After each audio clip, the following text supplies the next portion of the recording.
Hello, and welcome to this deep dive into the latest tech news. We're exploring innovation, strategic shifts, particularly focusing on what's happening in Morocco and across Africa today. That's right. We're digging into a whole range of topics from our sources: consumer finance, in tech, cybersecurity, local innovation, even upcoming events like Gitex Africa. And the goal really is to connect these dots for you, pull out the most interesting threads, the stuff that matters. Exactly, to see the bigger picture, the underlying trends, and what they might mean going forward.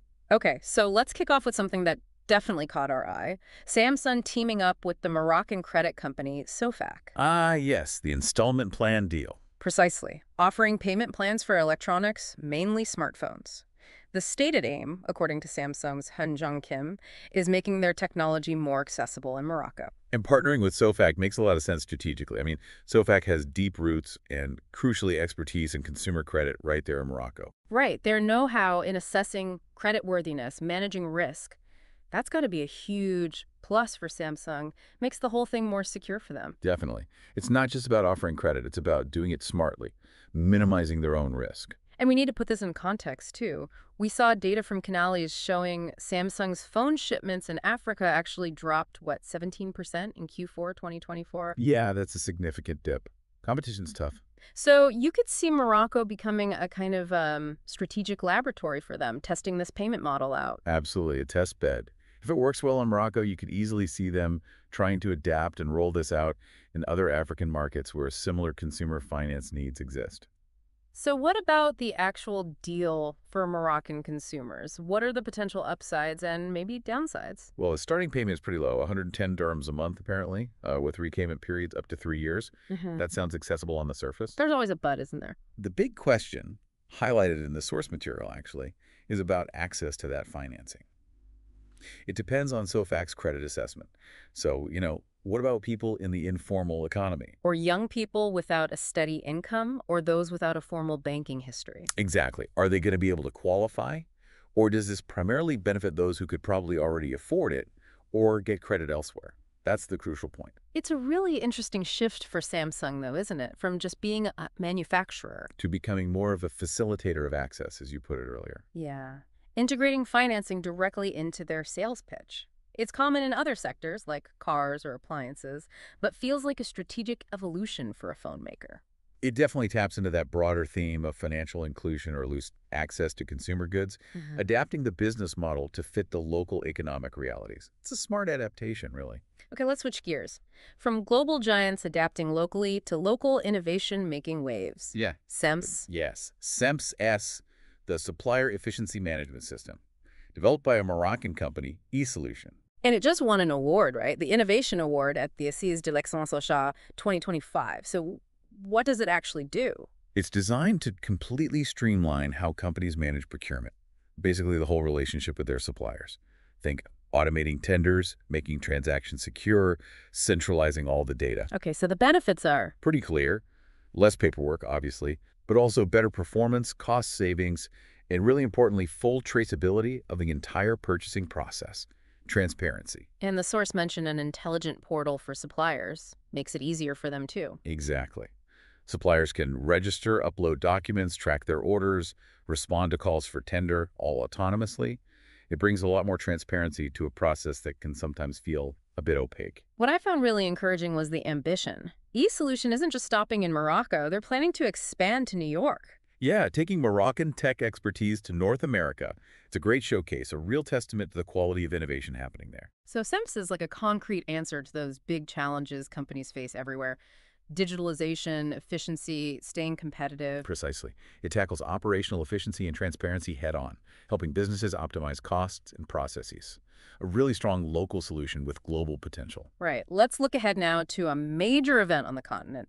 Gitex Africa 2025 in Marrakech. Always a big one. A key hub for tech innovation. And this year, the focus seems squarely on AI and digital transformation, which lines up perfectly with Morocco's own 2030 tech roadmap.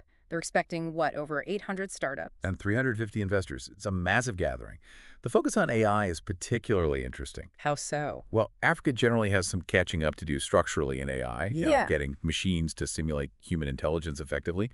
But events like Gitex are vital platforms. Opportunities to bridge that gap. Exactly. For startups, innovators, investors to connect, share knowledge, maybe spark collaborations, it helps build momentum and strengthens Morocco's position within that whole African tech ecosystem. And Chakiba Shore was quoted emphasizing AI's central role, highlighting the chance for startups to meet clients, build partnerships. Yeah, and the mention of specific sectors like agritech and green energy shows the breadth of innovation we can expect to see there. It's not just abstract tech.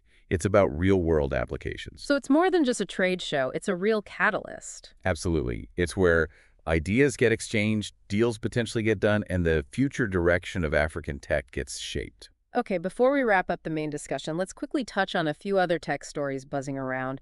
First up, Glovo Maroc pushing back against data breach rumors. Yes, they issued a strong denial, emphasized their security measures, encryption, secure servers, sticking to international standards.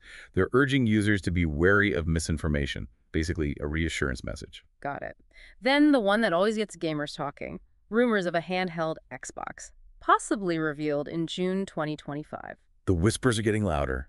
Phil Spencer, head of Xbox, has dropped hints, and there's talk of maybe partnering with ASUS, who know their way around gaming hardware. Nope. That would be huge for Xbox, entering the handheld market properly. A potential game changer for them if it happens. We'll be watching that Xbox showcase closely in June. Okay, different kind of heat now, Meta, facing accusations from AI forensics. Right, about allowing illegal ads for unapproved medications on Facebook and Instagram. The scale mentioned is pretty staggering, potentially hundreds of millions of views in Europe. And the accusation is that Meta didn't do enough to stop it, despite their own rules and the EU's Digital Services Act. That's the claim from AI forensics. They also highlighted the use of celebrity images to make the ads seem legitimate. Meta denies negligence, of course, but it raises serious questions about platform responsibility under regulations like the DSA. Shifting to Apple iPadOS 19 is expected around September 2025, aiming for a more Mac-like experience. Yeah, the focus seems to be on boosting productivity, better multitasking, maybe more flexible window management, leveraging those new M4 and potentially M5 chips. Making the iPad even more of a laptop replacement for some users. Potentially. We'll likely get the official details at WWDC, Apple's developer conference, in June. There are even rumors of a broader visual overhaul across Apple's OS lineup. All right, cybersecurity now. China apparently targeting alleged U.S. NSA agents. Yes, accusing them of cyber attacks linked to the Asian Winter Games in Harbin and hitting companies like Huawei. Beijing is even offering rewards for information leading to arrests. Highlights those ongoing cyber tensions between major powers. Definitely. A very public move by China in that ongoing cyber conflict. And quickly on AI models, OpenAI is planning to bring out ChatGPT 5 soon, replacing 4.0. That's the plan, aiming for a more powerful, more accessible model eventually, while also releasing interim models for developers. The focus seems to be on better performance and more personalization. Though some features might be behind a paywall or limited geographically. Yeah, particularly advanced personalization might be for subscribers, and there could be limitations possibly in the EU due to regulations. Still, a major update expected in the coming months. Finally, a big move in IT services, CGI looking to acquire Appside. Correct. A strategic acquisition to significantly boost CGI's footprint in Europe, particularly in France, where Appside is a major player in digital services and engineering. They've signed an exclusivity agreement aiming to finalize by June 2025, pending regulatory approvals. Okay, quite a whirlwind tour. So, to quickly recap the main themes we explored. We saw how finance is being used strategically to drive tech adoption, like with Samsung and Sofac in Morocco. We highlighted homegrown innovation going global with the SEMS example from eSolution. And we looked at the energy and potential of the African tech scene, especially with big events like Gitex Africa acting as key meeting points. It really paints a picture of a very dynamic landscape. Absolutely. Right. And perhaps a final thought to leave our listeners with. Think about how this convergence, consumer finance tools, local innovation finding its feet, and these big international tech gatherings, how all that might reshape technology adoption and development, especially in emerging markets. What other kinds of unexpected partnerships or really locally tuned solutions might pop up as tech gets woven even deeper into everyday life? It's something worth pondering as we watch these trends unfold.